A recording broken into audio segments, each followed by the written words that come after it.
Hello, I'm Pastor Horace Dowdy, and each Thursday I bring you a local history lesson about Lexington, Virginia. I encourage you to go to Horace Dowdy YouTube, and if you like these presentations, click on the like button and the subscribe button, and also go to the icon, the bell icon, which will notify you when the programs come on. And also share these features with your family, your friends, and your neighbors. Thank you.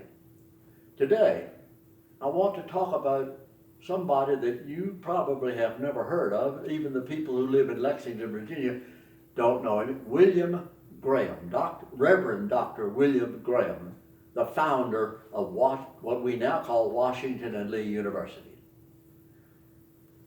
This man is a legendary Presbyterian pastor. William Graham, although he suffered heartbreak at one of the Rockbridge churches, he did so along with two other early pastors. The pain did not diminish Graham's achievements. He was born in 1746 in Paxton Township, Pennsylvania, the fifth of 12 children. He was a farm boy and developed survival skills early in life. Threats of Indian attacks taught him how to be armed and ready. At age 21, he underwent a spiritual awakening and decided to enter the Presbyterian ministry. Enrolling in what was then the College of New Jersey, later named Princeton, he graduated with high honors in the class of 1773.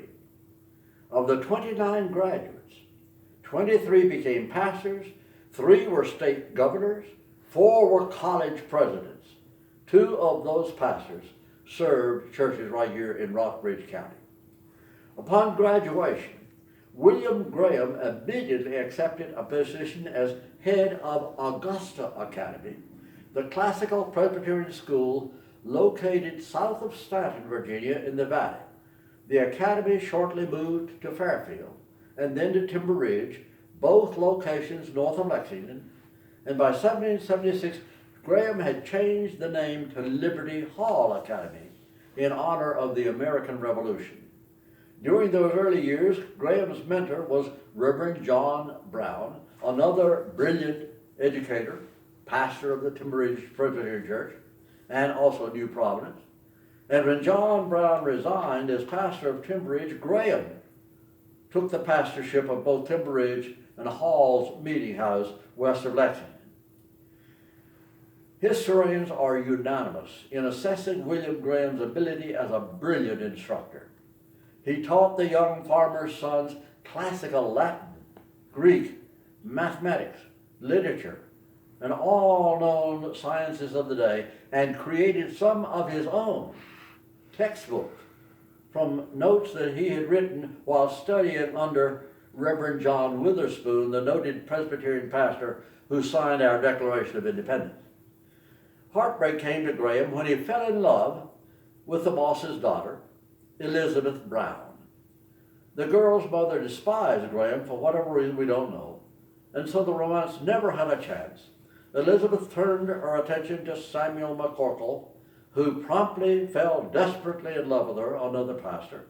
But Elizabeth broke McCorkle's heart as well, suddenly marrying Reverend Thomas Craighead, whose father owned 500 acres near Lexington, and I am sitting on that land as I speak to you. William Graham and the Reverend John Brown kept their academy at Timber Ridge alive through the troubled years of the American Revolution. Both were strong teachers. The sturdy farm boys who sat there at their feet were obviously gifted students. The little wartime classroom sent 2 of its students to preside over the highest courts of the nation. 4 served in state legislatures. 4 served in Congress. Another lad was successful in establishing several colleges of international fame.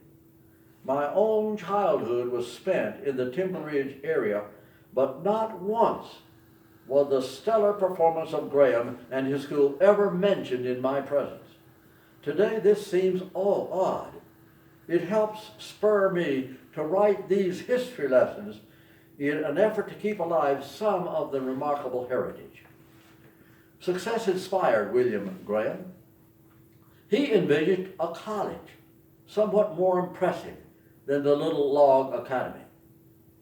His older partner, John Brown, disagreed. He said, "We're doing a great job, let well enough alone." The two scholars parted company. Reverend Graham moved to Lexington, bought a farm in hopes of improving his financial situation, and for a brief time continued to teach occasionally at the Timber Ridge location.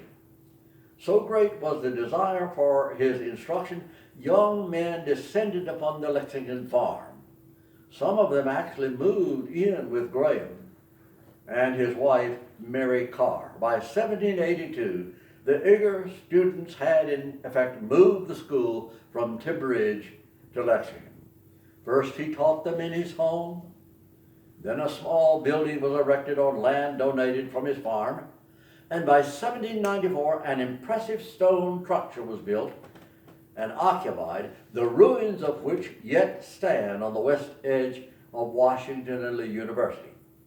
Liberty Hall, thanks to the genius and the generosity of William Graham, had become a college. It was supported and staffed by the Presbyterians of Virginia. It evolved into a theological seminary, turning out such giants as Dr. Moses Hodge, Reverend Samuel Houston, Dr. George Baxter, and Dr. Archibald Alexander. William Graham set up a collegiate connection between Oxford Church, Timber Ridge Church, Hall's Meeting House he had established in Lexington. He and his other teachers at Liberty Hall filled the four pulpits regularly. It's not surprising to learn that this energetic Presbyterian eventually suffered signs of exhaustion. Just take a look at his accomplishments. He ran a farm to support his family and his school. He founded what is now Washington and Lee University, personally filling the position of head teacher and administrator for more than 20 years. He was responsible for building the stone church at Hall's Meeting House, now called Old Monmouth. He built the first Presbyterian church in Lexington. He provided the vision for building Oxford Church. He assisted Patrick Henry in writing and Thomas Jefferson in bringing total religious freedom and liberty to Virginia.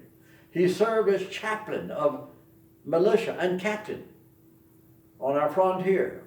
At the same time, he was a pastor. He mastered and taught virtually every subject known in America, plus one of his own creation, mental philosophy, now recognized as psychology. He inspired his pupils to attain national fame as political leaders, educators, pastors, inventors, and scholars. He persuaded General George Washington to make an incredible donation to Liberty Hall Seminary in Rockbridge County. And the school seemed secure at last. Graham himself entered a midlife crisis. He resigned his position with the college. He invested everything in a land venture in Western Virginia, lost it all. Riding to Richmond in an attempt to sort things out legally, his exposure to bad weather brought on pneumonia and death. He was only 53 years old. He left a wife and 6 children. 112 years later, his remains were finally returned to Lexington. And as you enter Lee Chapel in this year, 2022, there are 2 graves in the grass outside. The grave on the left side of the chapel is that of William Graham. On the right is General Robert E. Lee's horse, Traveler. Someday the university will do more to honor this single-handed founder. Whenever I visit the campus, I find fresh flowers and coins on Traveler's grave. But I have never seen any blossoms on the Graham grave, our unloved hero. Unloved is a word that fits Graham. In all my research, not once have I found William Graham described as beloved. Admired? Yes. Respected? Yes. Feared? Yes. Loved? No. Everybody perceived him as brilliant, and he seemed to share their assessment. Other people's advice meant little or nothing to Graham. When detractors convinced him and scorned him for his ill-fated attempt to set up a new state in what is now Tennessee, Graham responded with such scathing sarcasm that many complained to Presbytery, and he was tried for comments unbecoming a minister of the gospel. But, unsurprisingly, he won in the debate. He was found not guilty. His caustic language was perhaps justified. It never won friends. To be king of the mountain is to be a lonely man. Soften that loneliness for our hero. Visit Graham's modest grave there on the left side as you face the chapel at Washington, D.C. Think and thank William Graham for his outstanding contribution to our churches, our county, and our nation.